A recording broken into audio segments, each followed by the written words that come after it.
నమస్కారం వాజీవార్తలకి స్వాగతం. ముందుగా ఈనాటి ముఖ్యాంశాలను పరిశీలిద్దాం.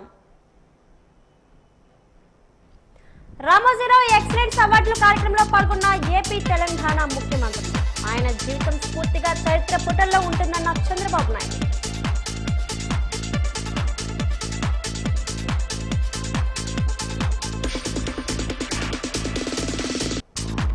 విశాఖ నగర మేయర్ పీలా శ్రీనివాస్ జన్మదిన వేడుకల్లో పాల్గొన్న శాసనసభ స్పీకర్. అవినీతి మరకలేని నాయకుడు పీలా శ్రీనివాసరావు అన్న అయ్యన్న పాత్రుడు.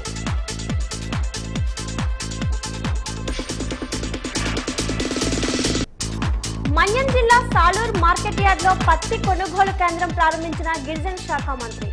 24 గంటల్లో రైతుల ఖాతాల్లోకి డబ్బులు జమ అవుతాయన్న గుమ్మడి సంధ్యారాణి.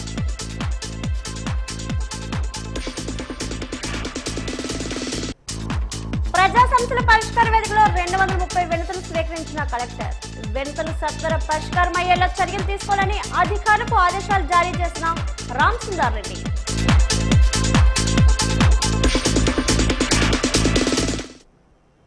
రామోజీరావు అనే పేరు కేవలం ఒక వ్యక్తిది కాదని, ఒక శక్తిది నిబద్ధతకు, దృఢ సంకల్పానికి అక్షర రూపం అని ఆంధ్రప్రదేశ్ ముఖ్యమంత్రి నారా చంద్రబాబు నాయుడు కొనియాడారు.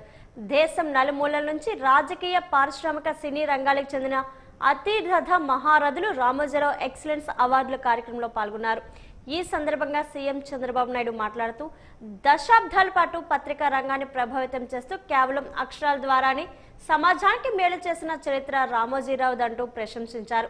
సామాన్యులు సైతం అసామాన్యులుగా తీర్చిదిద్దిన అపారమైన దూరదృష్టి, సమాజాన్ని ఏ విధంగా ప్రభావితం చేయవచ్చు, ఆచరణలో చూపిన అసాధారణ ధైర్యం ఆయన సొంతమన్నారు. అందుకే ఆయన జీవితం ఒక సంచలనంగా, స్ఫూర్తిగా చరిత్ర పుటల్లో స్థానం సంపాదించుకుందన్నారు. ఈ కార్యక్రమంలో తెలంగాణ సీఎం రేవంత్ రెడ్డి, పూర్వ ఉపరాష్ట్రపతి ఎం వెంకయ్యనాయుడు తదితరులు పాల్గొన్నారు. ఈరోజు స్వర్గీయ శ్రీ రామోజీరావు గారి జయంతి సందర్భంగా ముందుగా ఆ అక్షర యోధునికి నివాళులర్పిస్తాం. అందరం కూడా అర్పించవలసిన బాధ్యత మనందరిపైన ఉంది. ఇంకొక పక్కన తెలుగు జాతి గర్వించే రామోజీరావు గారి పేరుతో రామోజీ ఎక్సలెన్స్ అవార్డు కార్యక్రమం నిర్వహిస్తున్న కుటుంబ సభ్యులకి, రామోజీ గ్రూపును కూడా మనస్ఫూర్తిగా అభినందిస్తున్నాను. ఇది ఒక మంచి ఆలోచన. ఏదైనా ఎక్సలెన్స్ అనే పేరు ఉంటే ఆ ఎక్సలెన్స్కి ప్రతిరూపం రామోజీరావు గారు అని చెప్పి కూడా నేను మీకు తెలియజేసుకుంటున్నాను. ఒక సాధారణమైన వ్యక్తి, అసాధారణమైనటువంటి శక్తిగా తయారు కావడమే కాకుండా, ఈరోజు నేను ఆయన గ్రూపులో అందరినీ చూశాను. మామూలు వ్యక్తులు, పల్లెటూరులో ఉండే మామూలు వ్యక్తులను తీసుకొచ్చి ఒక సమర్థవంతమైన నాయకత్వ లక్షణాలు ఇవ్వడమే కాకుండా, ఆయన చేసిన పని మనం చూస్తే ఒక ఇన్స్టిట్యూషనలైజ్ చేశాడు. పశువుల నుంచి మనుషులకు వ్యాపించే వ్యాధి బ్లూసెలిసిస్ వ్యాధిని, కావున పాడి పశువులను పెంచే రైతులు అప్రమత్తంగా ఉండాలని పశుసంవర్ధక శాఖ అధికారి డాక్టర్ హింజా స్పష్టం చేశారు. ఈ రోజు ఆమె వాజీ కార్యాలయంలో మీడియాతో మాట్లాడుతూ, బ్లూసెలిస్ వ్యాధి బయటకు కనిపించకుండా వ్యాపిస్తుందన్నారు. పశువులను పట్టుకున్న రైతులు చేతులను శుభ్రపరచుకోవాలని అన్నారు. చేతులు శుభ్రపరచుకోకపోతే చర్మం ద్వారా మనుషులకు వ్యాధి వ్యాపిస్తుందన్నారు. ఈ వ్యాధి వ్యాపించే ఆడ పశువులు మరలా సంతాన పునరుద్ధరణకు ఉపయోగపడవని, అటువంటి వాటిని కటింగ్ ఇచ్చేయవచ్చన్నారు. పాడి పశువులు పెంచే రైతులు పశువుల పాకలను పరిశుభ్రంగా ఉంచి వ్యాధి వ్యాపించకుండా పశువులను మిగతా పశువులకు దూరంగా ఉంచాలన్నారు.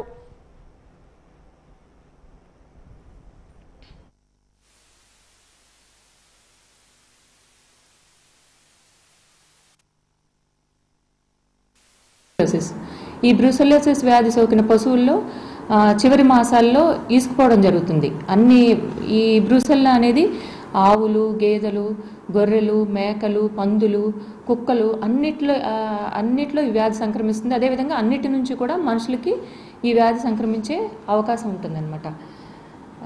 ఇది ఈసుకుపోయినప్పుడు, అంటే కందు వేసింది అంటారు కదా, అప్పుడు ఆ డిశ్చార్జెస్ ద్వారా, రిటర్న్ డిశ్చార్జెస్లో ఈ బ్యాక్టీరియా బయటకు వస్తుంది. మనం పశువుల శాలను శుభ్రం చేసే రైతులు వాళ్ళు చేతులు కనుక కట్స్ కనుక ఉన్నట్లయితే ఈ బ్యాక్టీరియా చర్మంలోనికి ప్రవేశించి బాడీలోకి ప్రవేశించి వ్యాధి రావడం జరుగుతుంది. మాల్టా ఫీవర్ అంటారు హ్యూమన్లో. రిలాప్సింగ్ ఫీవర్ రావడం జరుగుతుంది. తర్వాత జాయింట్ పెయిన్స్, ఆర్థరైటిస్ వస్తుంది. తర్వాత వంధత్వం అంటే ఇన్ఫర్టిలిటీ కూడా వచ్చే అవకాశం ఉంది. ఇంత ఇంపార్టెన్స్ ఉన్న వ్యాధి కాబట్టి సెంట్రల్ గవర్నమెంట్ కూడా గుర్తించి national animal disease control programme కింద దీనికి టీకాలు సరఫరా చేయడం జరుగుతుంది. 4 నుంచి 8 మాసాలు ఉన్న ఆవు దూడల్లో తప్పనిసరిగా ఈ టీకాలు వేయించుకోవాలి.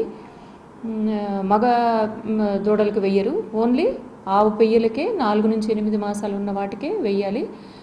సంవత్సరానికి 3 సార్లు చొప్పున వేస్తున్నారు. ఎందుకంటే దూడలు అంటే ఆ 4 నుంచి 8 మాసాలు పుట్టిన ఏ దూడ కూడా మిస్ కాకుండా ఉండడం కోసం సంవత్సరానికి 3 సార్లు చొప్పున జూలైలో, నవంబర్లో మరియు మార్చిలో 3 దఫాలుగా ఈ బ్రూసెల్లోసిస్ వ్యాధి టీకాలు వేయడం జరుగుతుంది.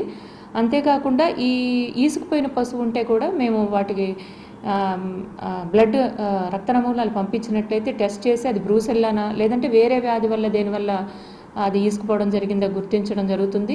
ఒకవేళ బ్రూసెల్లోసిస్ అయితే కనుక మేము రైతులకు అది తెలియజేయడం జరుగుతుంది డాక్టర్స్ ద్వారా. బ్రూసెల్లా వచ్చిన పశువును మరలా పునరుత్పత్తికి ఉపయోగించకూడదు.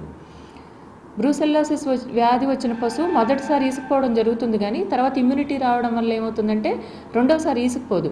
వీక్గా ఉన్న దూడ పుట్టడం కానీ అలా జరుగుతుంది. కానీ ఆ బ్యాక్టీరియా యుటరస్లో ఉంటుంది. రెండోసారి డెలివరీ అయినప్పుడు కూడా ఈ బ్యాక్టీరియాని డిశ్చార్జ్ చేస్తుంది. అది ఈసుకుపోలేదు కాబట్టి అది బ్రూసెల్లా అని ఎవరు అనుమానించరు, కానీ రైతులు హ్యాండిల్ చేస్తారు. డాక్టర్స్ ఏమన్నా అది మాయ ప్లసెంటా కనుక వేయకపోతే తీయడం జరుగుతుంది. ఈ డాక్టర్స్ కానీ ఏహెచ్ఏలు కానీ ఎవరైనా కూడా ఈ వ్యాధి వచ్చే అవకాశం ఉంటుంది. కాబట్టి ఇది మనుషులకు రాకుండా ఉండడం కోసము, అదేవిధంగా ఆ డిశ్చార్జెస్ ఈ పాకలో ఉన్న పాకలో పడతాయి కదా, అక్కడే మేత వేస్తారు. ఇంకొక పశువు కూడా తింటుంది. ఈ పశువు ఈ మేత నీరు కూడా కలుషితం అవడం వల్ల ఈ బ్యాక్టీరియా వల్ల వేరే పశువులకు కూడా వ్యాప్తి చెందుతుంది. వ్యాప్తి చెందిన వెంటనే ఆ వ్యాధి లక్షణాలు వేరే పశువులు వెంటనే కనిపించవు. అది మళ్ళీ పునరుత్పత్తికి వచ్చినప్పుడు, ప్రెగ్నెంట్ అయినప్పుడు మాత్రమే అబార్షన్ అవడం జరుగుతుంది. అంటే చాప కింద నీరులాగా స్లోగా ఈ వ్యాధి వ్యాపించడం జరుగుతుంది అన్నమాట. అవినీతి ఆనవాళ్లు లేని నిజమైన నాయకుడు విశాఖ నగర మేయర్ పీలా శ్రీనివాసరావు అని శాసనసభ స్పీకర్ చింతకాల అయ్యన్న పాత్రుడు అన్నారు. నగర మేయర్ పీలా శ్రీనివాసరావు జన్మదిన వేడుకల్లో ముఖ్య అతిథిగా పాల్గొని శాల్వతో సత్కరించి జన్మదిన శుభాకాంక్షలు తెలిపారు అయ్యన్న పాత్రుడు. ఈ సందర్భంగా మీడియాతో మాట్లాడుతూ ప్రస్తుత సమాజంలో అవినీతి లేని రాజకీయాలు చూపడం సాధ్యం కాదన్నారు. పీలా శ్రీనివాసరావు తన తండ్రి నుండి నిజమైన నాయకత్వ లక్షణాలు పుచ్చుకున్నారని తెలిపారు.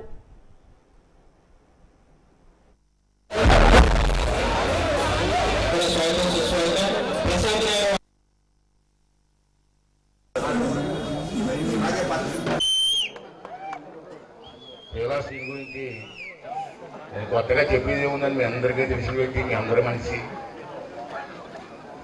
నాకు ఆ కుటుంబంతో ఆ నాన్నగారి దగ్గర నుంచి కూడా నాకు అనుబంధం. 83 నుంచి రాజకీయాలు ఉన్నాం కాబట్టి ఆ పెద్ద ఆయనతో ఎంత అనుబంధం అంటే, నేను ఎప్పుడైనా మంత్రిగా ఉన్నప్పుడు అరకు వ్యాలీ నుంచి వెళ్ళి పని చూసుకొని తిరిగి వస్తే రాత్రి 9 అయిపోయింది. ఉండాలని భోజనం పెట్టి ఈ నైట్ టైం ఎక్కడితో నర్సీపట్నం పడుకునేవాళ్ళు. పడుకున్నట్టే ఏదో బెడ్రూమ్ పడుకుంటారు వేరు, అతను పడుకున్న మనసు మీద పడుకునేవాడు. అంత అనుబంధంగా వాళ్ళ అబ్బాయిని ఎలా చూశారు, నన్ను ఎలా చూశారు, ఆ కుటుంబం నుంచి మధ్య అనుబంధం నాకు. పీలా శ్రీని కూడా మొదటి నుంచి ఒక పద్ధతిగా పెరిగిన వ్యక్తి. నాకు మంత్రి చేశాను అన్ని చేశాను కాబట్టి రాష్ట్రంలో ఉమ్మడి రాష్ట్రంలో ఉన్న ఎమ్మెల్యే అందరితో టచ్ కదా. నాకు ఒక్కొక్కరికి ఒక్కొక్క మెంటాలిటీ ఉంటుంది, అందరికీ ఒక మెంటాలిటీ ఉంటుంది కదా. శ్రీను కూడా నాన్నగారు అడుగుజాల్లో నడిచి పద్ధతిగా క్రమశిక్షణ, కరప్షన్ లేక నాకు తెలిసి కరప్షన్ లేదు అని.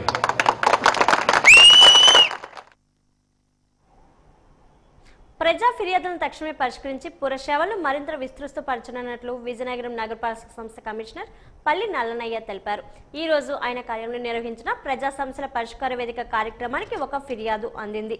వాటిని స్వీకరించిన కమిషనర్ పల్లి నల్లనయ్య ఫిర్యాదుల పరిష్కారానికై సంబంధిత అధికారులకు ఆదేశించారు.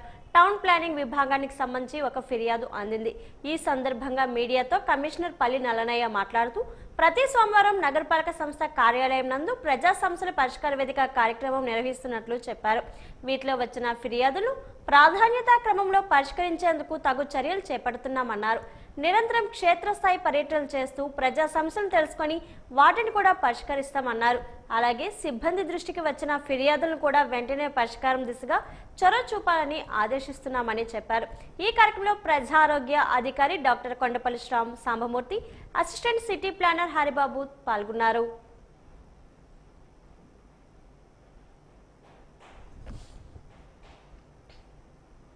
సిఐఐ పార్ట్నర్షిప్ సమ్మిట్ లో కుదుర్చుకున్న ఒప్పందాలు, వాటికి సంబంధించి మీడియా సమావేశంలో సీఎం చంద్రబాబు వెల్లడించిన అంశాలపై మాజీ మంత్రి గుడివాడ అమర్నాథ్ స్పందించారు. ఈ మేరకు మద్దెలపాలెం పార్టీ కార్యాలయంలో ఆయన మీడియా సమావేశం నిర్వహించారు.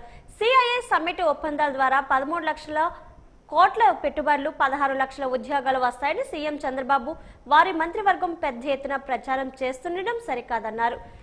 ఈ ఏఎంహులో దాదాపు 70% తమ ప్రభుత్వ హయాంలో కుదుర్చుకునేవని తెలిపారు. మన దేశానికి సంబంధించిన అదాని, జిఎంఆర్ సంస్థల యజమానులు తప్ప మిగిలిన వారెవరూ హాజరు కాలేదని చెప్పారు. సమ్మిట్ అట్టర్ ఫ్లాప్ అవడంతో విశాఖ స్టీల్ ప్లాంట్కి సంబంధించిన చంద్రబాబు సహనం కోల్పోయి కార్మికులను, ఉద్యోగులను కించపరిచే వ్యాఖ్యలు చేశారని, దీన్ని తమ పార్టీ ఖండిస్తుందని అన్నారు. ఈ వ్యాఖ్యలను వెనక్కి తీసుకోవాలని డిమాండ్ చేశారు. నిన్న రాష్ట్ర ప్రభుత్వం నిర్వహించినటువంటి పార్ట్నర్షిప్ సమిట్ ద్వారా దాదాపు 13 లక్షల కోట్ల రూపాయలు పెట్టుబడులు వస్తాయని, 16 లక్షల మందికి ఉద్యోగ అవకాశాలు వస్తాయని చెప్పి పెద్ద ఎత్తున ప్రచారం నిన్న చంద్రబాబు నాయుడు గారు అలాగే వారి మంత్రివర్గం అంతా కూడా చేస్తూ ఉన్నారు. చంద్రబాబు నాయుడు గారు గత చరిత్ర ఒకసారి తీస్తే 2015, 16, 17 సంవత్సరాల్లో 3 పర్యాయాలు ఇటువంటి పార్ట్నర్షిప్ సమిట్స్ నిర్వహించినప్పుడు 19 లక్షల కోట్ల రూపాయలు పెట్టుబడులు వస్తాయి, 20-40 లక్షల మందికి ఉద్యోగాలు వస్తాయనేటువంటి విషయాన్ని కూడా గతంలో వారు చెప్పినటువంటి సందర్భాలు ఉన్నాయి. అయితే అది ఎంతవరకు వాస్తవ రూపంలోకి వచ్చాయి, ఎంతమందికి ఉద్యోగ అవకాశాలు వచ్చాయి, ఎన్ని వేల కోట్ల రూపాయలు పెట్టుబడులు వచ్చాయని చెప్పి చూస్తే దాదాపు 35,000 కోట్ల రూపాయలు వాస్తవ రూపంలో పెట్టుబడులు రాష్ట్రానికి వచ్చాయనేటువంటిది మనకున్నటువంటి డేటా అంతా కూడా చెప్తా ఉంది. అంటే మీరు చెప్పినటువంటి దాంట్లో కేవలం 2% మాత్రమే పెట్టుబడులు వాస్తవ రూపంలో వస్తాయనుకున్నప్పుడు ఎందుకు ఇంత ప్రచారం చేస్తూ ఉన్నారు? చేసేది మాత్రమే చెప్తే సరిపోతుంది కదా, ఎవరి మెప్పు కోసం ఇదంతా చెప్తా ఉన్నారు అనేటువంటిది ప్రజలందరూ కూడా అడుగుతూ ఉన్నారు. సో అందుకనే మీరు ఈ సంవత్సరం చేసుకున్నటువంటి ఒప్పందాల్లో దాదాపు 60-70% గతంలో మేము ఎవరినైతే ఇన్వెస్టర్స్ని రాష్ట్రానికి తీసుకుని వచ్చామో వారితోనే మళ్ళీ మీరు ఒప్పందాలు చేసుకున్నట్టుగా కనబడతా ఉంది తప్ప కొత్తగా ఏమీ కనబట్టలేదు అనేటువంటిది కూడా పెద్ద ఎత్తున చర్చ జరుగుతూ ఉంది.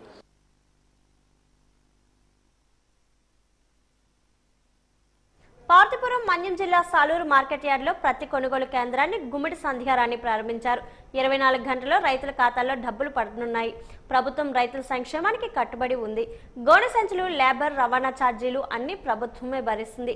ప్రతి శాఖలో పారదర్శకత, సమయపాలన, రైతులకు తగిన మద్దతు ధర అందేలా చర్యలు తీసుకుంటాం. తడిచిన ప్రతి కొనుగోలు చేయాలి. ఎట్టి పరిస్థితుల్లో రైతులకు ఇబ్బంది పెట్టకుండా చూసుకోవాలి. రైతులు దళారులు నమ్మండి, ప్రభుత్వమే పత్తిని కొనుగోలు చేస్తుంది.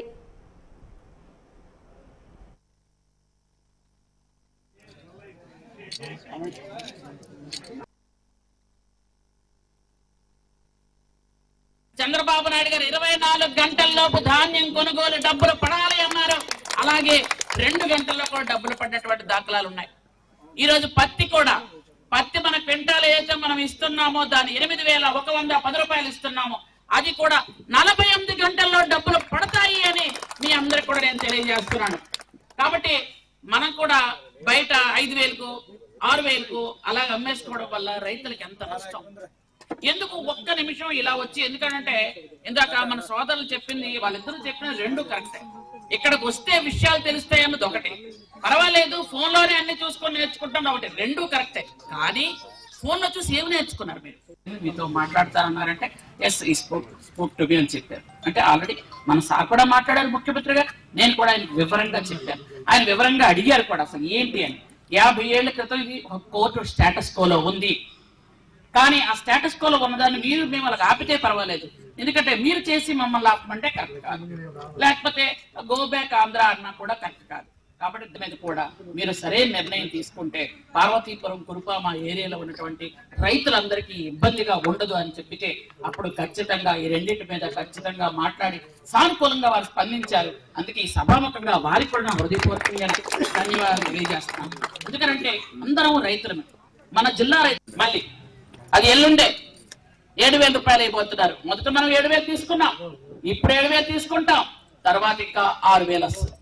అంటే వాళ్ళలాగా బటన్ నొక్కి మర్చిపోయే పరిస్థితి కాదు మంది, శిలాఫలకాలు ఆవిష్కరించి మర్చిపోయే పరిస్థితి కాదు మన. గిరిజనులకు బ్రిటిష్ పాలన కన్నా ఇప్పుడే ఎక్కువ అన్యాయం జరుగుతుందని ఏఐబీఎస్పీ జాతీయ సమన్వయకర్త తెలంగాణ మాజీ డీజీపీ పూర్ణచంద్రరావు అన్నారు. బిర్సా ముండా జయంతిని పురస్కరించుకొని all India Bahujan Samaj party MVP గిరిజన భవన్లో ఆదివాసుల రాజ్యాంగ హక్కులు చట్టాలపై అవగాహన సదస్సు నిర్వహించింది. అనంతరం సదస్సులో చర్చించిన అంశాలు తీర్మానాలను పూర్ణచంద్రరావు వాజీవన్ న్యూస్ కు తెలిపారు. ప్రస్తుత పాలకులు గిరిజన అభివృద్ధి సంక్షేమానికి సంబంధించి చెప్పేదొకటి చేసేదొకటిగా ఉందని విమర్శించారు. 1/70 చట్టాన్ని నిర్వీర్యం చేస్తున్నారని, దీన్ని రాష్ట్రంలో పటిష్టంగా అమలు చేసే పరిస్థితి లేదని వాపోయారు. ఇప్పటికైనా గిరిజన హక్కుల పరిరక్షణకు అభివృద్ధికి ప్రభుత్వాలు చిత్తశుద్ధితో కృషి చేయాలని విజ్ఞప్తి చేశారు.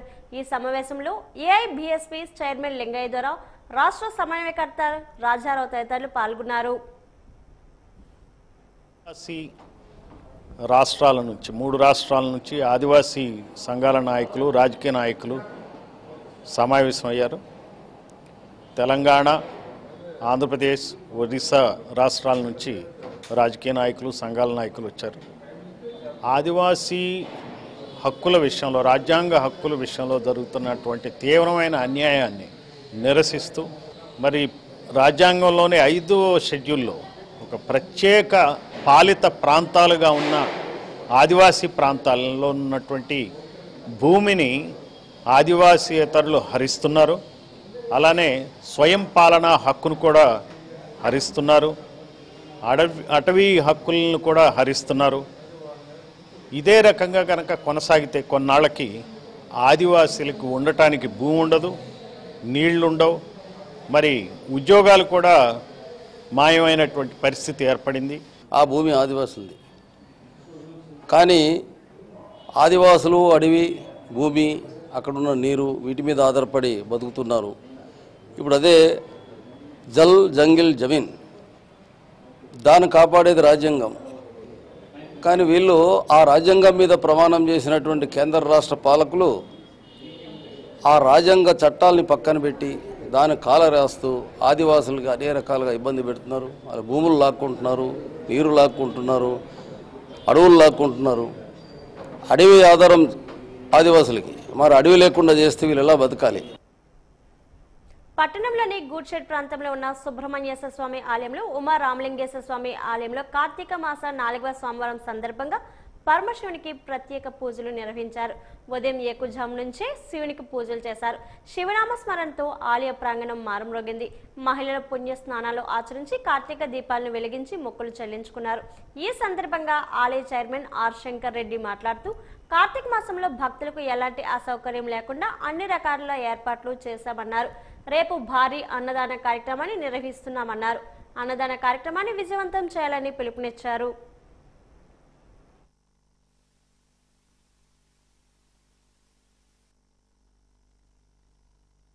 ఈ యొక్క ఆలయంలో మహాకాళేశ్వర స్వామి యొక్క ఆలయానికి మన కార్తీక మాసం సందర్భంగా ఈ 4 వారాలు, ఈ వచ్చే 4 సోమవారాల్లో చాలా జనాలు, భక్తులు 50 మంది వచ్చి ఆలయాన్ని దర్శనం చేసుకొని ఆలయంలో స్వామివారికి విశేషంగా అభిషేక అర్చన పూజలు చేయించుకుంటూ జరుగుతున్నాయి.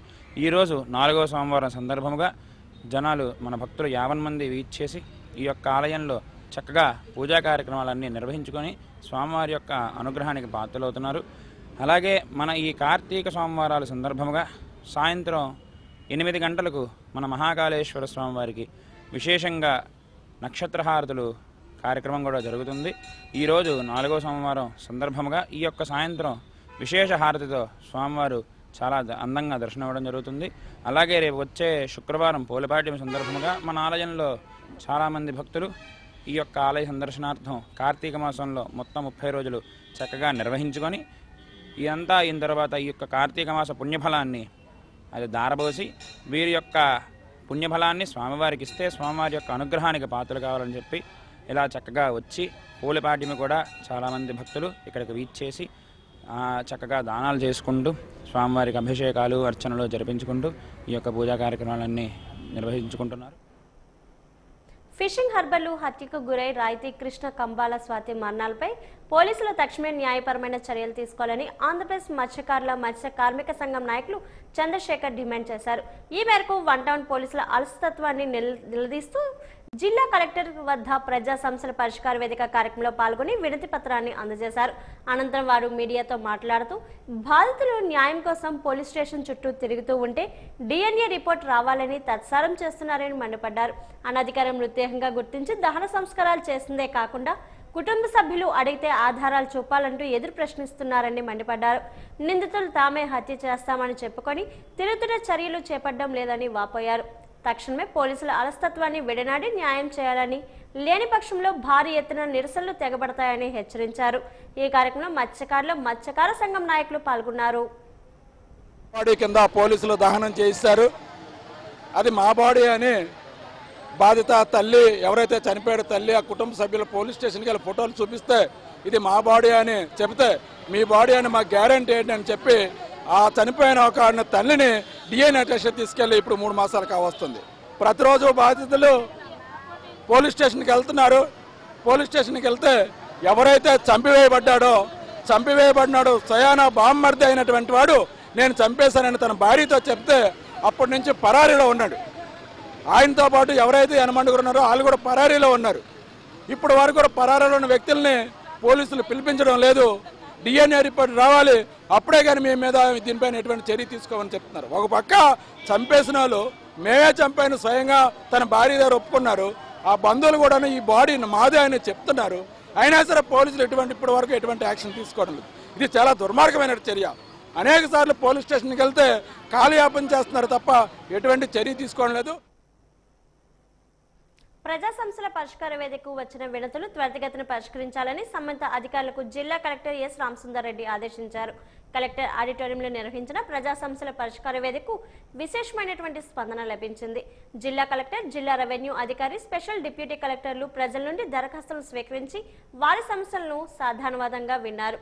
ఫిర్యాదుల నుండి 230 వినతులు స్వీకరించి వినతులపై తగు పరిష్కారం చర్యలు చేపట్టకు సంబంధిత అధికారులకు కలెక్టర్ ఆదేశాలను జారీ చేశారు. రెవెన్యూ శాఖకు సంబంధించి 92 వినతులు, DRDAకి సంబంధించి 27 వినతులు, గ్రామ సచివాలయం శాఖకు సంబంధించి 28 వినతులు, మున్సిపల్ శాఖకు 15, విద్యాశాఖకు 12, పంచాయతీ శాఖకు 10, విద్యుత్ శాఖకు 5, జిల్లా వైద్య ఆరోగ్య శాఖకు 3, హౌసింగ్కు 2, ఇతర శాఖ నుండి 36 వినతులు స్వీకరించారు. ఈ సందర్భంగా ఆయన మాట్లాడుతూ అధికారులు అర్జీదారులను కలిసి మాట్లాడిన తర్వాతనే ఎండోర్స్మెంట్ ఇవ్వాలని ఆదేశించారు. అర్జీదారులతో మాట్లాడిన తేదీ, సమయం కూడా వారి రిపోర్టులో నమోదు చేయాలన్నారు. PGRS టోల్ ఫ్రీ నెంబర్ 1100పై ప్రజలకు అవగాహన కలిగించాలని తెలిపారు.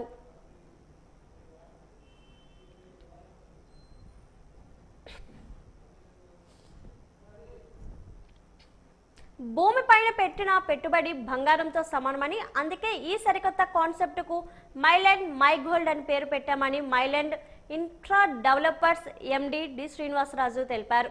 ఆదివారం ఈ కాన్సెప్ట్కు సంబంధించిన లోగోను నగరానికి చెందిన ప్రముఖ మోడల్స్ అతిథుల చేతుల మీదుగా ఆవిష్కరించారు. ఈ సందర్భంగా సంస్థ CEO శైలజ మాట్లాడారు. అన్ని రంగాల్లో శరవేగంగా అభివృద్ధి చెందుతున్న విశాఖపట్నంలో ఎక్కడ స్థలం కొన్నా వారు అదృష్టవంతులవుతారన్నారు. మా సంస్థలో పెట్టుబడి పెట్టిన ప్రతి ఒక్కరికి భవిష్యత్తు దృష్టిలో ఉంచుకొని మైలాండ్ మై గోల్డ్ అనే సరికొత్త కాన్సెప్ట్తో మీ ముందుకు వచ్చినట్లు తెలిపారు. భవిష్యత్తులో కూడా మంచి కాన్సెప్ట్ను మీ ముందుకు తీసుకువస్తామని చెప్పారు. ఈరోజు మా పార్ట్నర్స్తో అందరూ ఎంతో సంతోషంగా ఉన్నారని అన్నారు. ఆంధ్రతో పాటు పలు రాష్ట్రాల నుండి లీడర్లు, మార్కెటింగ్ సిబ్బందితో ప్రముఖ మోడల్స్తో కాన్సెప్ట్ లాంచ్ ఘనంగా జరిగింది. మైలాండ్ మై గోల్డ్ అనే కాన్సెప్ట్ ఒక డిఫరెంట్ కాన్సెప్ట్ అండి.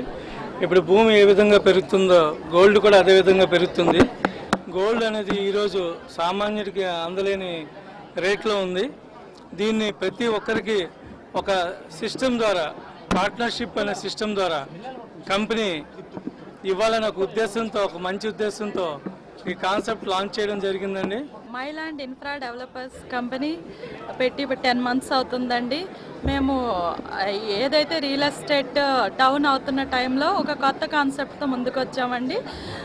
కస్టమర్స్ని మా పార్ట్నర్స్గా తీసుకొని కంపెనీని డెవలప్ చేస్తూ మా వల్ల ఎంతోమంది కుటుంబాలు సంతోషంగా ఉండాలని నేను మా హస్బెండ్ మనస్ఫూర్తిగా కోరుకుంటూ డిఫరెంట్ కాన్సెప్ట్ని జనాల్లోకి తీసుకొచ్చామండి.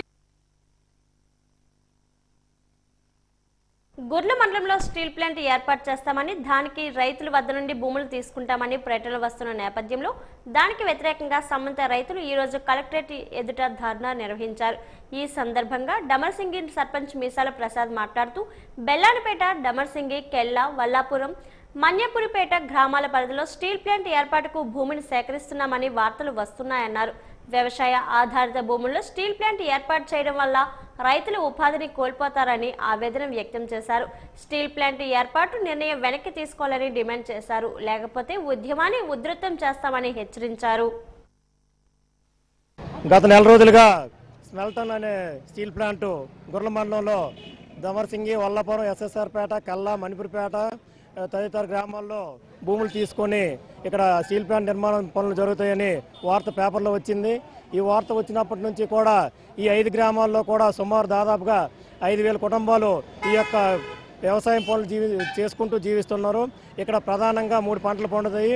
ఈ మధ్యనే వైఎస్ఆర్ ప్రభుత్వం వచ్చిన తర్వాత తోటపల్లి కాలువ కూడా వచ్చి తర్వాత బోర్లు కూడా ఇంచుమించు సుమారుగా ఈ 4-5 గ్రామాల్లో 300 బోర్లు వరకు ఉన్నాయి. సస్యశ్యామలంగా 3 పంటలు, సంవత్సరానికి 3 పంటలు పండే ఈ పంట భూమి, ఇటువంటి పంట భూమిలో దుమ్ము ధూళి కలుషితమైనటువంటి ఫ్యాక్టరీ, అది కూడా దేశంలో ఎక్కడా కూడా నిర్మించడానికి ఒప్పుకోనటువంటి కంపెనీని ఇటువంటి వెనకబడిన విజయనగరం జిల్లా వెనకబడిన గుర్ల మండలం, ఈ మండలంలో ఈ కంపెనీని తేడానికి రైతులందరూ కూడా ఒప్పుకోవడానికి సిద్ధంగా లేరు.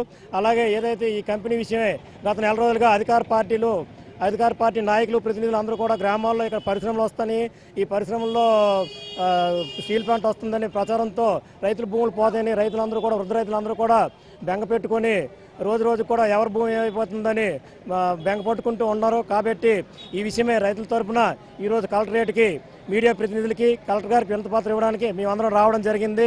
ఈ విషయం మీద మేము ప్రభుత్వానికి హెచ్చరించింది ఒకటే, రైతులకి మేము పరిశ్రమలకు వ్యతిరేకం కాదు. పరిశ్రమలకు మాకు ఇక్కడ రైతులందరికీ కూడా లబ్ధి చేకూరే విధమైన పరిశ్రమలు, అంటే సుమారు 5,000 కుటుంబాలకు కూడా జీవనభృతి కలిగించే పరిశ్రమలు తెస్తే మేమందరం సహకరిస్తాం. కార్మికుల పని గంటలను 8 గంటల నుండి 12 గంటలకు పెంచుతూ కేంద్ర రాష్ట్ర ప్రభుత్వాలు తీసుకుంటున్న చట్టాలు తక్షణమే ఉపసంహరించుకోవాలని ఏఎఫ్టీయూ రాష్ట్ర కార్యదర్శి వెంకటేశ్వరరావు డిమాండ్ చేశారు. ఈ మేరకు రాష్ట్ర వ్యాప్తంగా నవంబర్ 4న ఇచ్చిన పిలుపు మేరకు జిల్లా కలెక్టరేట్ల వద్ద నిరసన బాట పట్టారు. ఈ సందర్భంగా వెంకటేశ్వరరావు మాట్లాడుతూ సిఐఏ సమ్మిట్ జరుగుతున్న నేపథ్యంలో కార్మిక రంగ శ్రమ దోపిడీకి కేంద్ర రాష్ట్ర ప్రభుత్వాలు చట్టాలు చేయడం సిగ్గుచేటని అన్నారు. పెట్టుబడిదారీ వ్యవస్థకు మద్దతు తెలుపుతూ ఎన్డీఏ కూటమి అనుసరిస్తున్న విధానాలపై మండిపడ్డారు. ఈ కార్యక్రమంలో ఐఎఫ్టీయూ నాయకులు తదితరులు పాల్గొన్నారు. రాష్ట్ర వ్యాప్తంగా ఐఎఫ్టీ రాష్ట్ర కమిటీ పిలుపు మేరకి అన్ని జిల్లా కేంద్రాల్లో కలెక్టర్ కార్యాలయం వద్ద ధర్నా కార్యక్రమాలు జరుగుతూ ఉన్నాయి. ఇటీవల కాలంలో కేంద్రంలో ఉన్నటువంటి కేంద్ర ప్రభుత్వం కానీ, రాష్ట్రంలో ఉన్నటువంటి కూటమి ప్రభుత్వం కానీ కార్మికులకు వ్యతిరేకంగా అనేక రకాలైనటువంటి చర్యలు చేపడతామని దానిలో భాగంగా ఇటీవల అసెంబ్లీలో మరి చట్టాన్ని ఆమోదించి దాని ప్రకారం జీవో కూడా పని గంటలని 8 గంటల నుంచి 12 గంటల దాకా పెంచుతూ ఈ రాష్ట్ర ప్రభుత్వం తీసుకొచ్చింది. ఇక్కడ విశాఖపట్నంలో పెట్టుబడుల జరుగుతున్న సందర్భంలోనే ఈ రకమైన జీవో తీసుకొచ్చి పెట్టుబడిదారు వర్గాలకి మేము పూర్తిగా ఉడిది చేయాల్సుకున్నామని చెప్పేసి ఈ ప్రభుత్వం ప్రకటించింది. అంతేకాదు ఈజ్ ఆఫ్ డూయింగ్ బిజినెస్ పేరుతోటి, సులభతర వ్యాపారం అనేటువంటి పేరుతోటి కార్మిక హక్కులన్నీ కాలు రాయడానికి, 8 గంటల పని 12 గంటలు చేయడానికి అనేక చట్టాలు ఏవైతే మరి కార్మిక హక్కుల్ని గ్యారంటీ చేస్తాయో అలాంటి చట్టాలన్నీ సవరించి ఇలా పెట్టుబడిదారు వర్గాలకి పూర్తిగా ఈ రాష్ట్రంలో ఉన్న కార్మిక వర్గాన్ని మరి కట్టబెట్టడానికి ఈ రాష్ట్ర ప్రభుత్వం పూనుకుంది. అలాంటి చట్టాలను చేస్తా ఉంది. దీనికి వ్యతిరేకంగా రాష్ట్ర వ్యాప్తంగా ఇలాంటి కార్యక్రమం జరపాలని ఐఎఫ్టీ రాష్ట్ర జనరల్ కౌన్సిల్ నవంబర్ 4వ తేదీన జరిగి పిలిపించింది. ఆ పిలుపులో భాగంగా ఈ కార్యక్రమం జరుగుతూ ఉంది. నెల్లిమర్ల జూట్ మిల్ పరిధిలో పనిచేస్తున్న కార్మికులకు పని గంటలు తగ్గించాలని కోరుతూ కలెక్టరేట్ ఎదుట ధర్నా నిర్వహించారు. ఈ సందర్భంగా ఐఎఫ్టీయూ ప్రధాన కార్యదర్శి ఎం అప్పలనాయుడు మాట్లాడుతూ పని గంటలు పెంచుతూ రాష్ట్ర ప్రభుత్వం తెచ్చిన జీవో నెంబర్ 23ను రద్దు చేయాలన్నారు. కార్మికులను రెగ్యులరైజేషన్ చేయాలన్నారు. పని గంటలు పెరగడం ఎన్నో అవస్థలు పడవలసిన పరిస్థితి ఏర్పడుతుందని ఆవేదన వ్యక్తం చేశారు. పని కాలాన్ని తగ్గించకపోతే జూట్ మిల్ కార్మికులు ఉద్యమిస్తారన్నారు. కనీస వేతనం 26,000 రూపాయలు తక్కువ కాకుండా ప్రయత్నించాలన్నారు.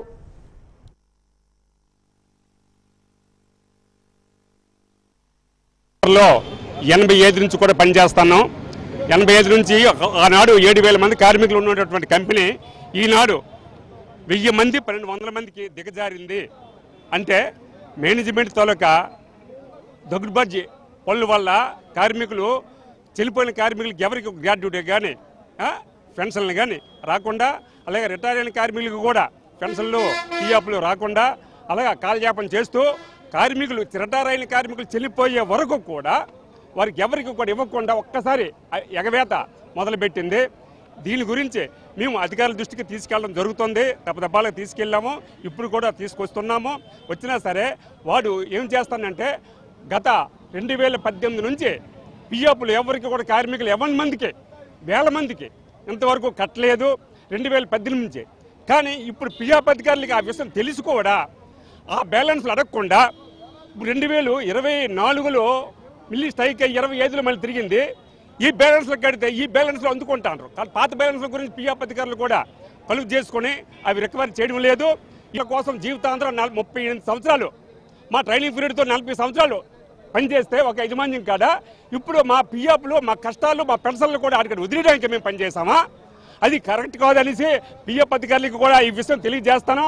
ఏదేమైనా సరే యజమాన్యం మెడలు ఉంచైనా సరే మీరు ఆ పిఎఫ్ రికవరీ చేసి మాకు పూర్తిగా న్యాయం చేస్తారని పిఎఫ్ అధికారులకు మరీ కోరుకుంటాను.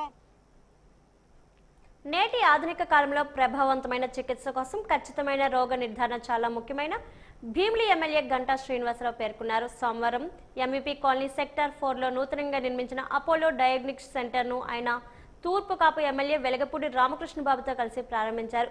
అనంతరం ఆయన మీడియాతో మాట్లాడుతూ విభిన్న రోగాలకు చేసే వైద్య చికిత్సలు ప్రభావవంతంగా ఉండి రోగం వేగంగా నయం అవ్వాలంటే రోగ నిర్ధారణ ఖచ్చితంగా జరగాలన్నారు. ఈ కార్యక్రమంలో పాల్గొన్న తూర్పు ఎమ్మెల్యే వెలగపూడి రామకృష్ణబాబుతో మాట్లాడుతూ ప్రజలకు సరసమైన ధరలకు నాణ్యమైన సేవలు అందించాలని కోరారు. AP and Telangana general business head K Raghavendra Reddy మాట్లాడుతూ వైజాగ్ రీజనల్ రిఫరెన్స్ ల్యాబొరేటరీని విజయవంతంగా ప్రారంభించడం చాలా సంతోషకరమన్నారు. విశాఖ నగరంలో అపోలో డయాగ్నోస్టిక్ సెంటర్ కొత్తది నేను నాతో పాటు సోదరులు వెలగపూడి రామకృష్ణబాబు గారు కలిపి ఇనాగరేట్ చేసుకోవటం చాలా సంతోషంగా ఉంది. ఇప్పుడే మన ఆర్గనైజర్స్ చెప్పినట్టుగా విశాఖ అనేది ఒక అందమైన నగరం, ఒక సిటీ ఆఫ్ డెస్టినీ, ఒక ఫాస్టెస్ట్ గ్రోయింగ్ సిటీగా ఈరోజు దేశంలోనే వైజాగ్ ప్రత్యేకమైన గుర్తింపు ఉంది. నిన్నగాక మొన్ననే ఒక ఇంటర్నేషనల్ పార్ట్నర్షిప్ సమ్మిట్ కూడా ఎవరు కనీవిని ఎరుగని రీతిలో గ్రాండ్ సక్సెస్ అయిన నేపథ్యం కూడా మనం చూస్తూ ఉన్నాం. త్వరలోనే గూగుల్ లాంటి పెద్ద ఐటీ దిగ్గజాలు కూడా విశాఖపట్నం రాబోతూ ఉన్నాయి. అంటే ఇవన్నీ కూడా చూసిన తర్వాత రాబోయే రోజుల్లో వైజాగ్ ముఖ చిత్రం అనేది కంప్లీట్గా చేంజ్ కాబోతూ ఉంది.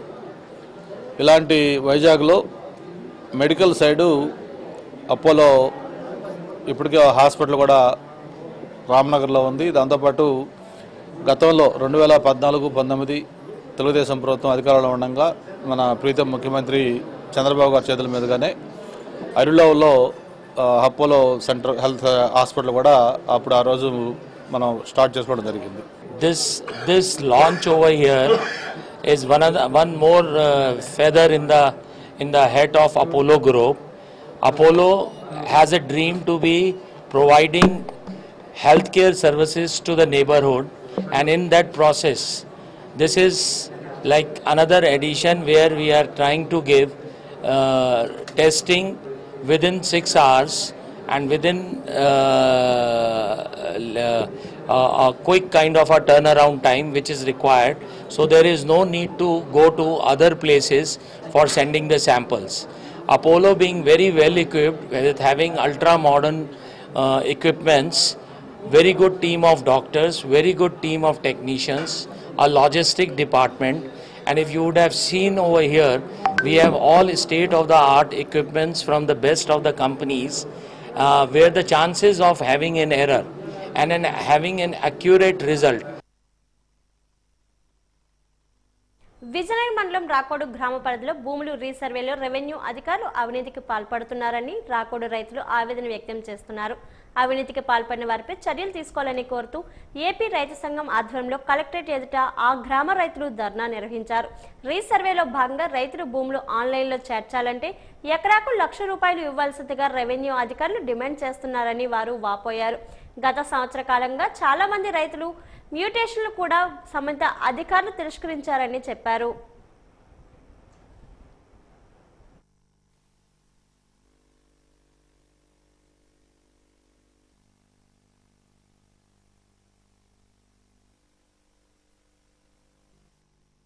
ఏదైతే రైతులు రికార్డులో పరిష్కారం చేయవలసిన ఏవైతే సమస్యలు ఉన్నాయో అవి వారసత్వంగా వచ్చినా కానీ వీటి కోసం మోటేషన్ పెట్టినా, అలాగే రికార్డు మార్పుల కోసం వాళ్ళు ఉన్న దగ్గర డాక్యుమెంట్లు పెట్టినా, అక్కడ ఉన్న రెవెన్యూ అధికారులు ఏదైతే ఉన్నారో వాళ్ళు సెంటుకు ₹1,000 లెక్క, ఎకరాకు ₹1,00,000 లెక్క డిమాండ్ చేస్తున్నారు. ఆ విధంగా చేసిన వాటిలో పరిష్కారానికి జరుగుతుందని చెప్తున్నారు. చేయని వాళ్ళని రిజెక్ట్ చేసి మ్యూటేషన్ రిజెక్ట్ చేసి వెనక్కి పంపుతున్నారు. ఈ విధంగా అలాగే డైరెక్ట్గా కొందరి దగ్గర మీడియేటర్ని కూడా గ్రామాల్లో పెట్టుకొని వాళ్ళ ద్వారా కూడా ఈ వసూళ్లు చేసే విధంగా చేసి ఇచ్చిన వాళ్ళకే పరిష్కారం చేస్తున్నారు తప్ప డబ్బులు ఇవ్వని వాళ్ళకి చేయకుండా ఈ విధంగా చేస్తున్నారు. అందుకోసం జిల్లా యంత్రాంగం ఏదైతే అక్కడ ఈ అవినీతి డబ్బులు ఇస్తే కానీ చేయమంటున్నారో వాళ్ళ మీద చర్య తీసుకోవాలా. అలాగే ఈ గాజువాక ప్రాంతానికి చెందిన 4,000 మంది ఆటో డ్రైవర్లు 3,000 మందికి పైగా ఆటో సేవలు నిధులు పడలేదని యూనియన్ నాయకులు హరికృష్ణ వాపోయారు. ప్రభుత్వం ప్రకటించిన అన్ని అర్హతలు ఉండి తమ ఖాతాలకు నగదు బదిలీ కాకపోవడంపై జిల్లా కలెక్టర్ వినతి పత్రాన్ని అందజేసినట్లు తెలిపారు. ఈ విషయంపై జిల్లా కలెక్టర్ సానుకూలంగా స్పందించారని అధికారులతో మాట్లాడి తక్షణమే సమస్యను పరిష్కరిస్తామని తెలిపినట్లు వెల్లడించారు.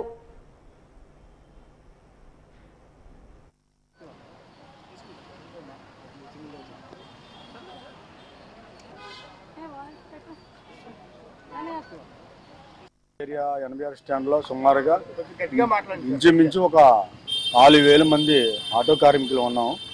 ఆ 4,000 కార్మికుల్లో కనీసం ఒక 600 మందికి పడ్డదండి.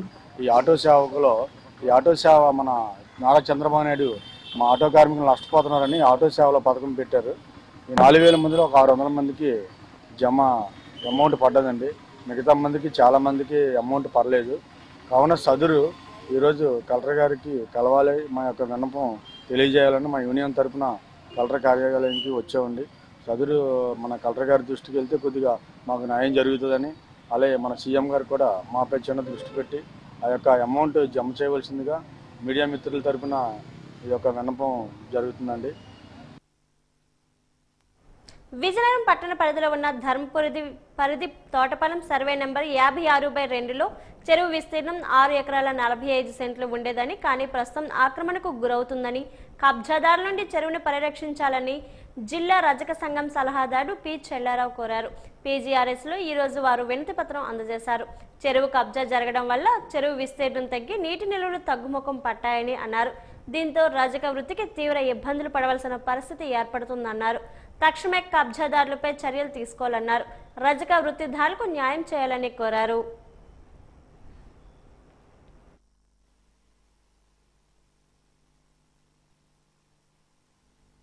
సుమారుగా ఒక 4 నీళ్లు పెట్టి తోటపొలంకి ఆనుకొని ఉన్నటువంటి కారు చెరువులో అక్రమాలు చేసి చెరువు గర్భంలో రోడ్డు వేసి ఆ పక్కన కళ్ళాలు ఉన్న వాళ్ళు కూడా చెరువుని అలా కప్పుకొస్తూ మమ్మల్ని చాలా ఇబ్బంది పడుతున్నారు. అంతేకాకుండా ఈరోజు 80 కుటుంబాలు కూడా బట్టలు ఉతకలేని పరిస్థితి వచ్చింది. ఎవరు కూడా బట్టలు ఉతకడానికి కూడా అక్కడికి వెళ్ళని పరిస్థితి వచ్చింది. కాబట్టి కలెక్టర్ గారికి 4 నీళ్లు పెట్టి ఇలాగ తిరుగుతూ మేము వినతి పత్రాలు ఇచ్చాం. కలెక్టర్ గారు ఆర్డర్ వేసినా సరే కమిషనర్ గారు పట్టించుకోవట్లేదు. టౌన్ ప్లానింగ్ గారు చాలా ఇబ్బంది పెడుతున్నారు. కావున ఈ తక్షణమే ఈ చర్యలు తీసుకోవాలా. లేని ఏళ్ళ మేము ఒక పెద్ద కార్యక్రమం చేసి ధర్నా కార్యక్రమం కూడా చేపడుతున్నాం. అంతేకాకుండా ఈ మరొక వారం రోజుల్లో ఎమ్మెల్యే గారిని కూడా కలుస్తాం. ఈ కార్యక్రమం ఇంతతో ఆగదు. ఎందుకంటే చాలా 80 కుటుంబాలు కూడా ఈ బట్టలు ఉతకలేని పరిస్థితి అయిపోయి రోడ్డును పడ్డారు. అందువల్ల తక్షణమే అధికారులు చర్యలు తీసుకొని సిఐఐ సమ్మిట్ లో అన్ని ప్రాంతాలకు సమాన స్థాయిలో పెట్టుబడులు రావడం హర్షించదగ్గ విషయమని ఎన్టీఆర్ ఆరోగ్య మిత్ర చైర్మన్ సీతంరాజు సుధాకర్ పేర్కొన్నారు. ఈ సందర్భంగా సమ్మిట్ ను ఉద్దేశించి ఆయన మీడియాతో మాట్లాడారు. గత ప్రభుత్వ హయాంలో ప్రచార ఆర్భాటాలే తప్ప ఆచరణీయ అంశాలు తక్కువని విమర్శించారు. నేడు కోస్తాంధ్ర, రాయలసీమతో పాటు రాష్ట్రంలోని పలు ప్రాంతాలకు అనువైన పరిశ్రమలు వచ్చేందుకు ప్రభుత్వం చేసిన ప్రయత్నాలు సఫలీకృతమయ్యాయని అన్నారు. భారీ స్థాయిలో పెట్టుబడులు రాష్ట్రానికి రావడంపై వైసీపీ నాయకులు చేస్తున్న వ్యాఖ్యలు సిగ్గుచేటని అన్నారు.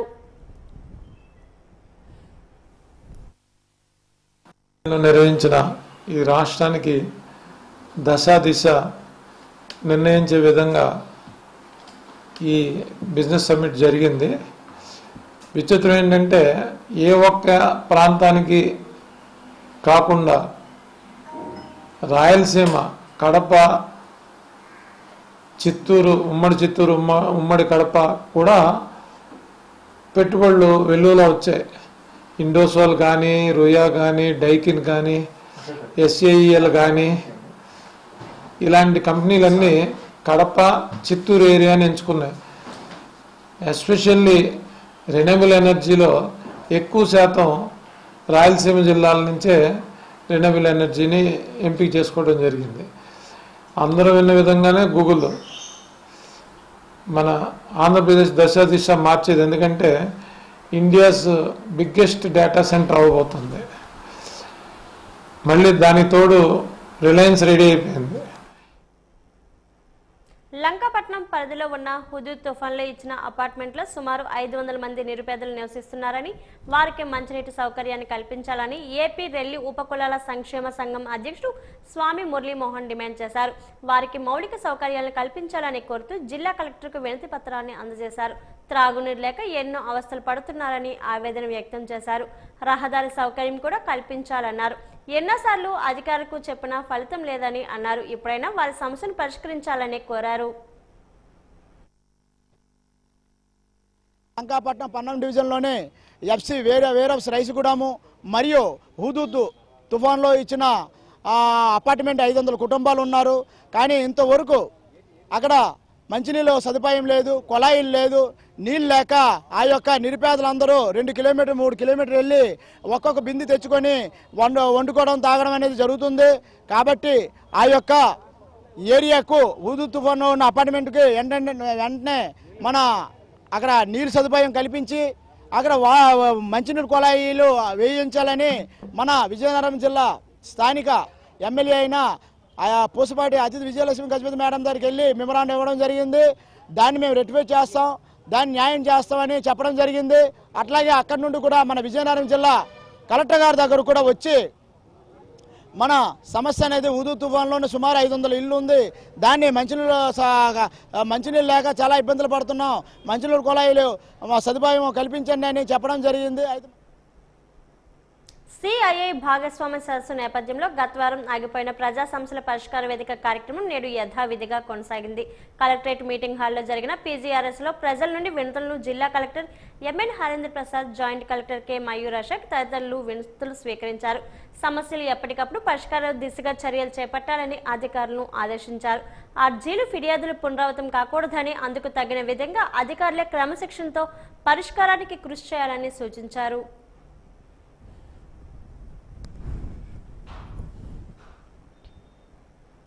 పూసపేట మండలం రెల్లివలస గ్రామానికి చెందిన 20 మంది లబ్ధిదారులు తల్లికి వందనం నగదు రాలేదని ఆవేదన వ్యక్తం చేశారు. వారి అకౌంట్లో నగదు జమ కాలేదని పీజీఆర్ఎస్ లో జిల్లా కలెక్టర్కు వినతి పత్రాన్ని అందజేశారు. అధికారులు చుట్టూ, కార్యాలయాల చుట్టూ కాలు అరిగేలా తిరుగుతున్నామని, తమ పిల్లలకు ఫీజులు కట్టుకోలేక అనేక అవస్థలు పడుతున్నామని ఆవేదన వ్యక్తం చేశారు. తక్షణమే తల్లికి వందనం నగదు జమ అయ్యేలా చర్యలు తీసుకోవాలని కోరారు. సార్, పూసపేట మండలం తల్లికి వందనం పడలేదండి. అందరికి చాలామందికి పడలేదు. దాని గురించి మేము కంప్లైంట్ ఇవ్వడానికని ఇప్పుడు వచ్చాం. మొత్తం 20 మందికి. మాకు ఈ జెరాక్స్లకి గట్టా తిరగడానికి సచివాలయంకి గట్టా అయిపోతుంది, కానీ ఇదైతే ప్రభుత్వం అయితే ముందరికి తీసుకురావట్లేదు. ఇంకా సమాధానం అయితే బయటికి రావట్లేదు. పడతాయి అంటున్నారు.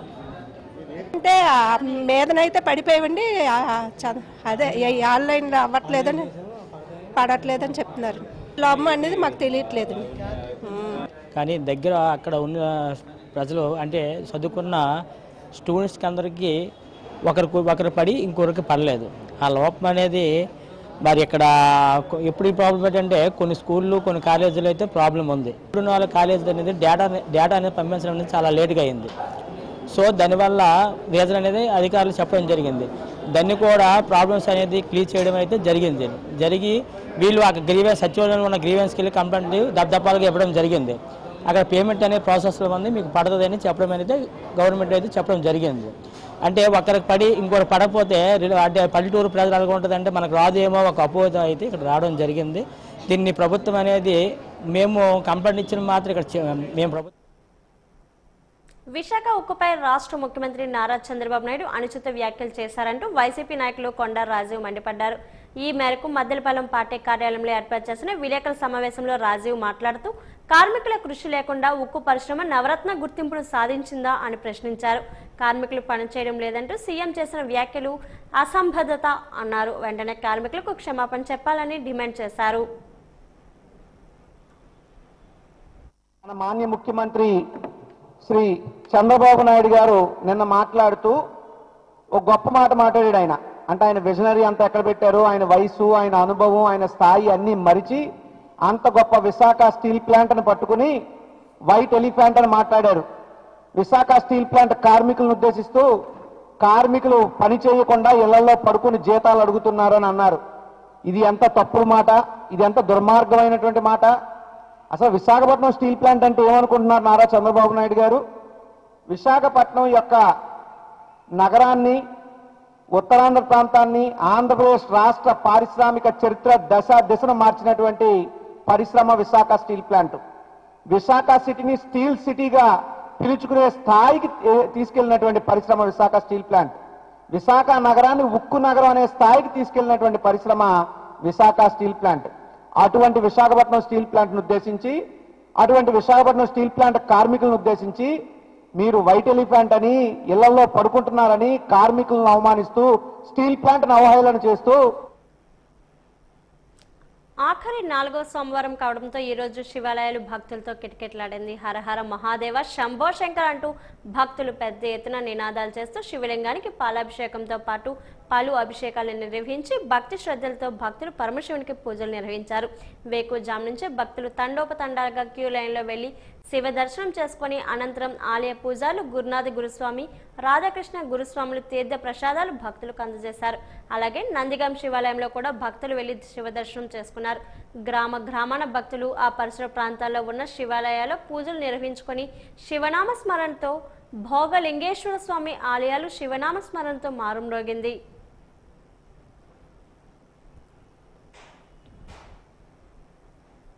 నవంబర్ 14, 15వ తేదీల్లో విశాఖ వేదిక జరిగిన 30వ సిఐఐ భాగస్వామ్య సదస్సు విజయవంతం అయిందని, అందుకు విశాఖ నగరాన్ని సుందరీకరించి శాశ్వత పద్ధతిన అభివృద్ధిపరిచిన జీవీఎంసీని రాష్ట్ర ముఖ్యమంత్రి నారా చంద్రబాబు నాయుడు ప్రత్యేక ప్రశంసలతో అభినందించారని జీవీఎంసీ కమిషనర్ కేతన్ గార్గ్ పేర్కొన్నారు. సోమవారం ఆయన జీవీఎంసీ ప్రధాన కార్యాలయంలో సమావేశ మందిరంలో పీజీఆర్ఎస్ కార్యక్రమ ప్రారంభానికి ముందుగా జీవీఎంసీ అధికారులతో సమావేశమయ్యారు. ఈ సమావేశంలో కమిషనర్ మాట్లాడుతూ విశాఖ నగరంలో ప్రతిష్టాత్మకంగా జరిగిన సిఐఐ భాగస్వామి సదస్సులో 120 పైగా దేశాల ప్రతినిధులు, అతిథులు, పారిశ్రామికవేత్తలు పాల్గొన్నారని, విశాఖ నగర అభివృద్ధి సుందరీకరణను చూసి ముగ్ధులై విశాఖ నగరం ప్రపంచ దేశాలను ఆకర్షిస్తుందని వారు ప్రశంసలు కురిపించారన్నారు. ఈ ప్రతిష్టాత్మక సదస్సుకు విశాఖ నగరం ప్రత్యేక ఆకర్షణీయంగా నిలిచి సదస్సుకు విజయవంతం అందించిందని నేరుగా రాష్ట్ర ముఖ్యమంత్రి నారా చంద్రబాబు నాయుడు పేర్కొన్నారన్నారు.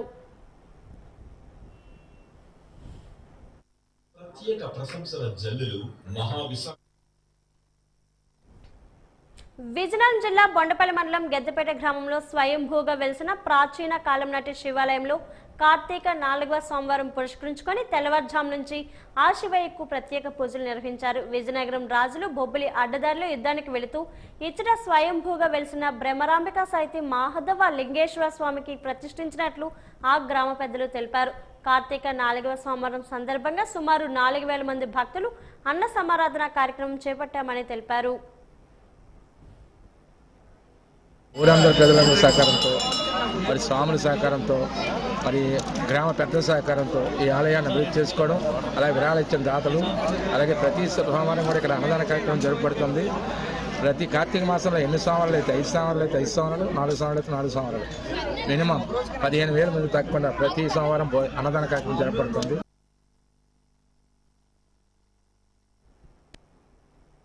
రాష్ట్ర ముఖ్యమంత్రి నారా చంద్రబాబు నాయుడు ప్రజలు ఆరోగ్యాలతో ఉండాలని, ముఖ్యమంత్రికి మరింత శక్తి సామర్థ్యాలు కల్పించాలని శ్రీ కాశీ విశ్వేశ్వర స్వామిని వేడుకున్నానని పార్తీపురం ఎమ్మెల్యే భోనెల విజయచంద్ర అన్నారు. సోమవారం పార్తీపురం మండలం అడ్డాప్సిల గ్రామంలో గల శ్రీ కాశీ విశ్వేశ్వర స్వామి ఆలయాన్ని ఎమ్మెల్యే సందర్శించారు. ముందుగా స్వామివారికి అర్చకుల మంత్రోచ్చరణల మధ్య పూజలు, అభిషేకాలు నిర్వహించారు. అనంతరం ఆలయానికి వచ్చిన భక్తులకు ప్రసాదాన్ని పంచిపెట్టారు.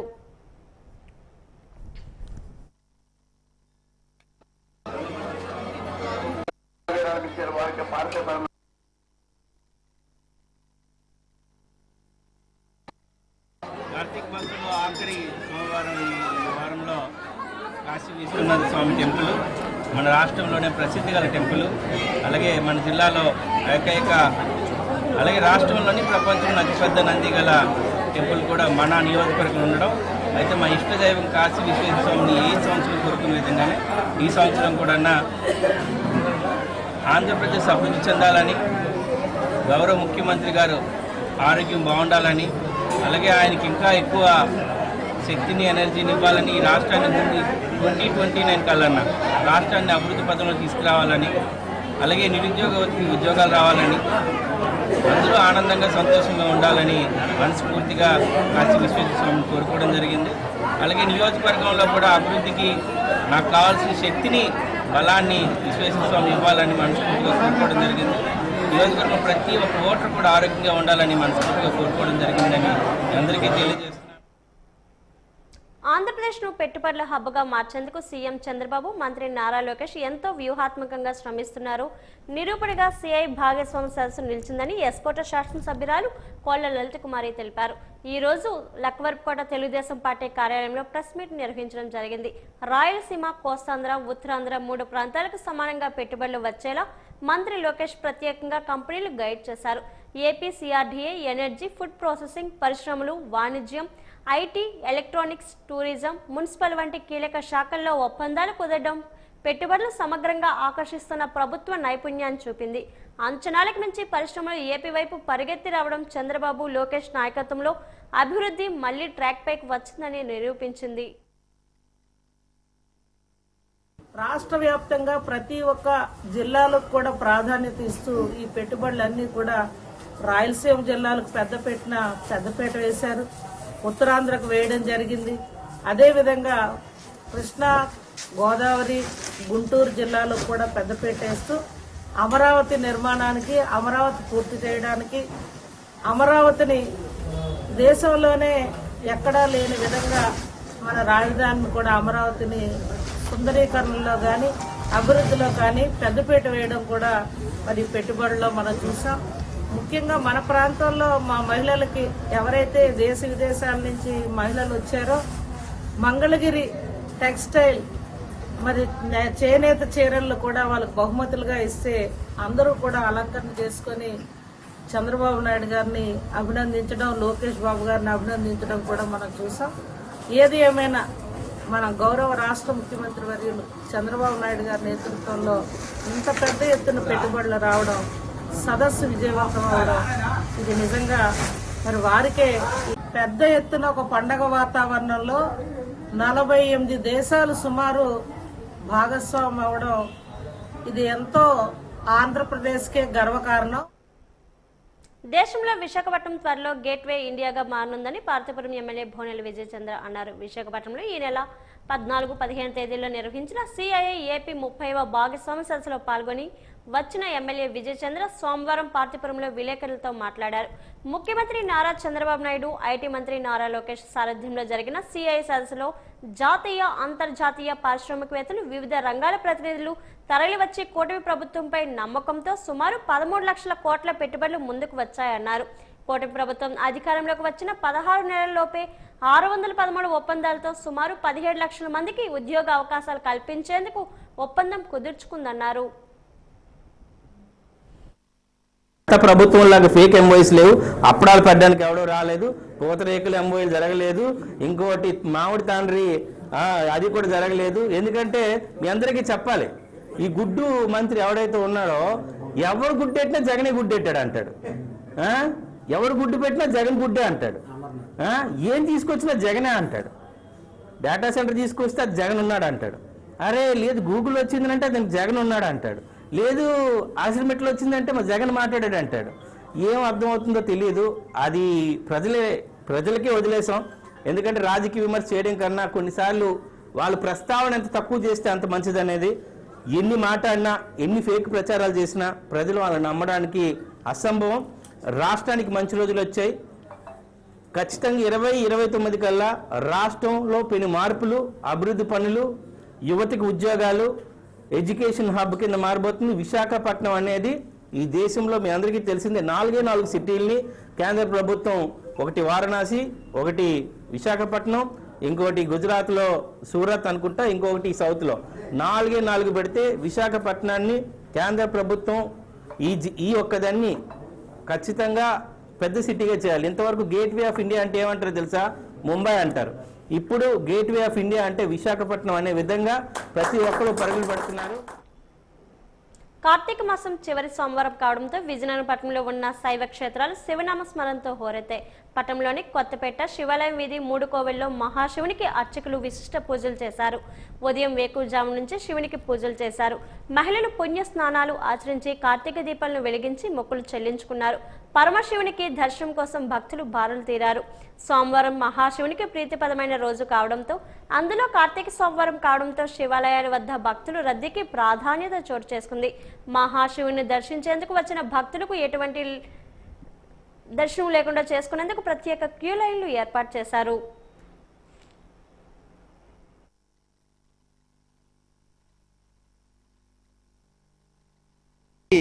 సుబ్రహ్మణ్య స్వామి దేవస్థానం గూడ్షెడ్ నందు ఉపాలయంగా వెలిసిన శ్రీ ఉమారామలింగేశ్వర దేవాలయం నందు ప్రాతకాలం 4 గంటల నుంచే విశేషంగా అభిషేకాలతో పాటు విశేషమైన పూజలు జరుగుతున్నాయండి.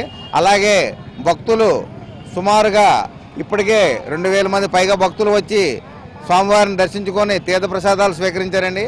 అలాగే తెల్లవారి నుండి భక్తులు తండోపతండాలుగా క్యూ లైన్ ఏర్పాట్లో చాలా చక్కగా చేయడం జరిగిందండి. అలాగే వాటర్ సదుపాయం కూడా ఏర్పాటు చేయడం జరిగింది. వృద్ధులకు, వికలాంగులకి స్పెషల్ లైన్లు కూడా ఏర్పాటు చేయడం జరిగిందండి. అలాగే రేపు కార్తీక మహాశివరాత్రి సందర్భంగా రేపు మధ్యాహ్నం అనగా మంగళవారం మధ్యాహ్నం నాడు మహా అన్న సమారాధన కార్యక్రమం జరుగుతుందండి. సుమారు 5000 మంది వరకు వస్తారని అంచనా అండి. అలాగే 12 రకాల పిండి వంటలతో సుమారుగా 5000 మంది వరకు అన్న సమాధాన కార్యక్రమం ఏర్పాటు చేయడం జరిగిందండి. అలాగే కార్తీక మాసంలో ఈ 30 రోజుల్లో గాను విశేషంగా పూజలతో పాటు మాకు కార్తీక మాసంలో ఏర్పడినటువంటి ఆకాశ దీపం అవని కానీ, అలాగే జ్వాలాత్వారణం అవనియండి కానీ, అలాగే సోమవారం నాడు హరికథ అలాగే కార్యక్రమాలు కూడా ఏర్పాటు చేయడం జరిగిందండి. 58వ జాతీయ గ్రంథాలయ దినోత్సవాన్ని పురస్కరించుకొని రాష్ట్ర పౌర గ్రంథాలయ శాఖ, విజయనగరం జిల్లా గ్రంథాలయ సంస్థ సంయుక్తంగా ఈ నెల 14 నుంచి గ్రంథాలయ వారోత్సవాలను విజయవంతంగా నిర్వహిస్తున్నామని జిల్లా గ్రంథాలయ సంస్థ కార్యదర్శి బి లక్ష్మి తెలిపారు. గ్రంథాలయ దినోత్సవాల్లో భాగంగా ఈరోజు విద్యార్థులకు సంగీతం, నృత్య, పాటలు పోటీలు నిర్వహించారు. ఉమ్మడి జిల్లా వ్యాప్తంగా ఉన్న 41 గ్రంథాల్లో వారోత్సవాలను పురస్కరించుకొని పలు కార్యక్రమాలను చేపట్టారు. గ్రంథాలయాల యొక్క ప్రాముఖ్యత, దాని ఉపయోగాలపై విద్యార్థులకు అవగాహన కల్పించడం కోసం ప్రత్యేక కార్యక్రమాలను చేపట్టామని గ్రంథాలయ కార్యదర్శి బి లక్ష్మి తెలిపారు.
జాతీయ గ్రంథాలయ వారోత్సవాల భాగంగా ఈరోజు 17వ తేదీన పిల్లలకు విద్యార్థులకు కూడా లలిత సంగీతం పోటీలు నిర్వహించబడుతున్నాయి. ఈ యొక్క లలిత సంగీతం పోటీల్లో వివిధ స్కూల్ విద్యార్థులు పాల్గొనడం జరిగింది. వారి యొక్క ఆ లలిత సంగీతం పోటీలు నిర్వహించుటకు గాను మన బుర్రా శ్రీనివాసరావు గారు vocal instructor, superintendent Jawahar Bala Bhavan Vizianagaram education department వారి పర్యవేక్షణలో ఈ పిల్లలందరికీ కూడా ఈ పోటీలు నిర్వహించబడుతున్నాయి. అతను ప్రతి సంవత్సరం కూడా ఈ గ్రంథాలయ వారోత్సవాల్లో పిల్లలకు ఈ లలిత సంగీతం పోటీలు నిర్వహించి వాటి యొక్క జడ్జిమెంట్ అనేది పిల్లలకు తెలియజేయడం జరుగుతుంది. కాబట్టి వారికి కూడా అభినందనలు తెలియజేయడం జరుగుతుంది. అలాగే రేపు 18వ తేదీన స్కూల్ విద్యార్థులకు వ్యాసరచన, చిత్రలేఖనం మరియు ఆటల పోటీలు నిర్వహించబడతాయి. విజయనగరం పైడితల్లమ్మ వారి ఆలయ అభివృద్ధిలో భాగంగా ఆలయానికి ఆనుకొని ఉన్న షాప్ యజమానులు ఎక్స్చేంజ్ ప్రాతిపదికన షాపులను దేవాదాయ శాఖకు ఇచ్చారు. అందులో భాగంగా ఆలయం ఎదురుగా ఉన్న ఖాళీ స్థలంతో పాటు షాపు నిర్మాణానికి కూడా దేవాదాయ శాఖ నిధులు కూడా ఇచ్చింది. ఇంతవరకు బాగానే ఉన్న చిరు వ్యాపారులతో సమస్య తలెత్తింది. దీంతో చిరు వ్యాపారులతో వస్తున్న సమస్యను పరిష్కరించాలని కోరుతూ మున్సిపల్ కమిషనర్ ట్రాఫిక్ పోలీసులకు ఫిర్యాదు చేసినా స్పందించకపోవడంతో ఈ నెల 10వ తేదీన ప్రజా సమస్యల పరిష్కార వేదికలో జిల్లా కలెక్టర్ రామ్ సుందర్ రెడ్డికి వ్యాపారులు వినతి పత్రం సమర్పించారు.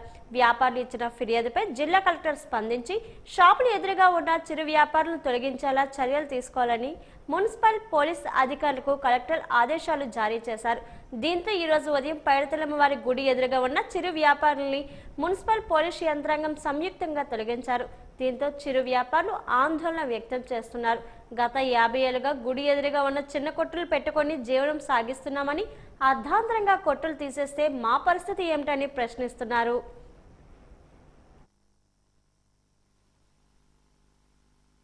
పుట్టక ముందు కానించి మేము వ్యాపారం చేస్తూ బతుకుతున్నారు. మా నాన్నగారి తర్వాత మేము బతుకుతున్నాము.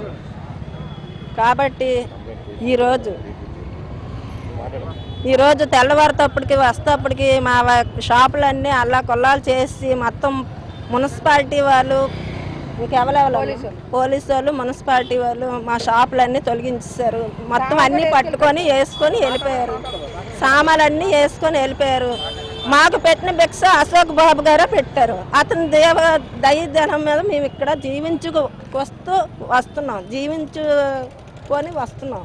కాబట్టి అశోక్ బాబు గారు మాట మీద ఈ రోజుకి అతను పెట్టిన భిక్ష ఈ రోజుకి మరో కన్నా ఈ రోజు వరకు ఏ ఒక్కటి కూడా ఇది లేదు. ఈరోజు ఉదయం 6 గంటలకి పొలవని వచ్చి ఇవన్నీ కంగారు చేసి వెళ్ళిపోయారు. మా సామాన్లన్నీ పట్టుకొని మున్సిపల్ ఆఫీసులో ఉన్నాయి. ఎక్కడ ఉన్నా మేము అటు నుంచి ఇటువైపు వచ్చామనేసి వీళ్ళు మమ్మల్ని చేరనవకన్నా చేస్తున్నారు.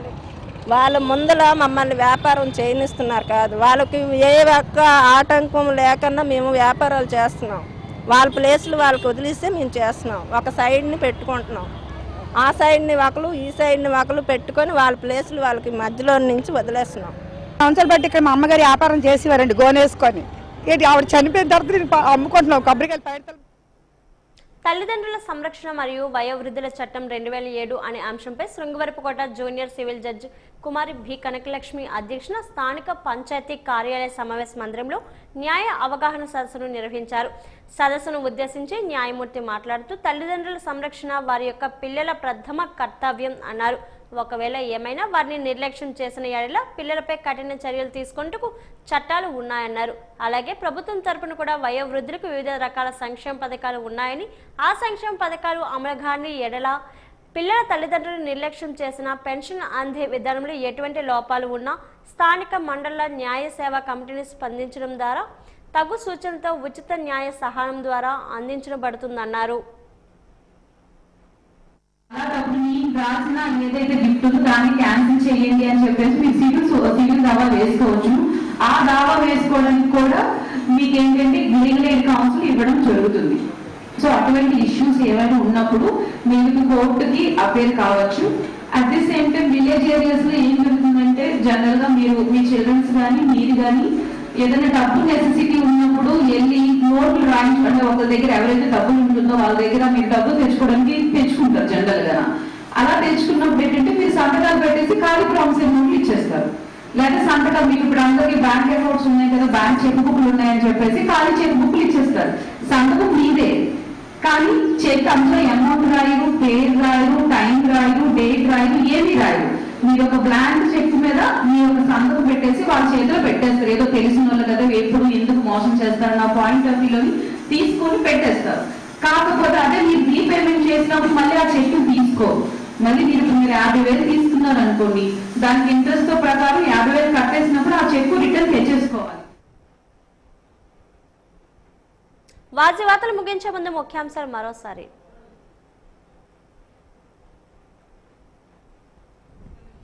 రామోజీరావు ఎక్సలెన్స్ అవార్డుల కార్యక్రమంలో పాల్గొన్న ఏపీ తెలంగాణ ముఖ్యమంత్రులు. ఆయన జీవితం స్ఫూర్తిగా చరిత్ర పుటల్లో ఉంటుందన్న చంద్రబాబు నాయుడు.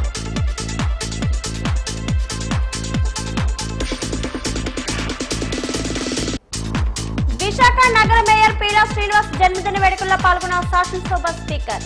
అవినీతి మరకలేని నాయకుడు పీలా శ్రీనివాసరావు అన్న అయ్యన్న పాత్రుడు.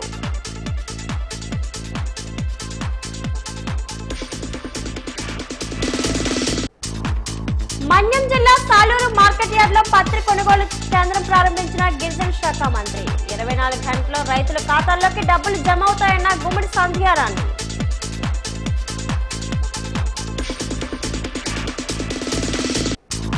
ప్రజా సమస్యల పరిష్కార వేదికలో 230 వినతులు స్వీకరించిన కలెక్టర్.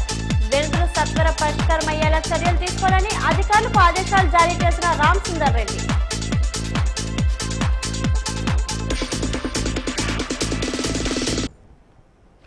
వార్తలు ఇంతతో సమాప్తం. నమస్కారం.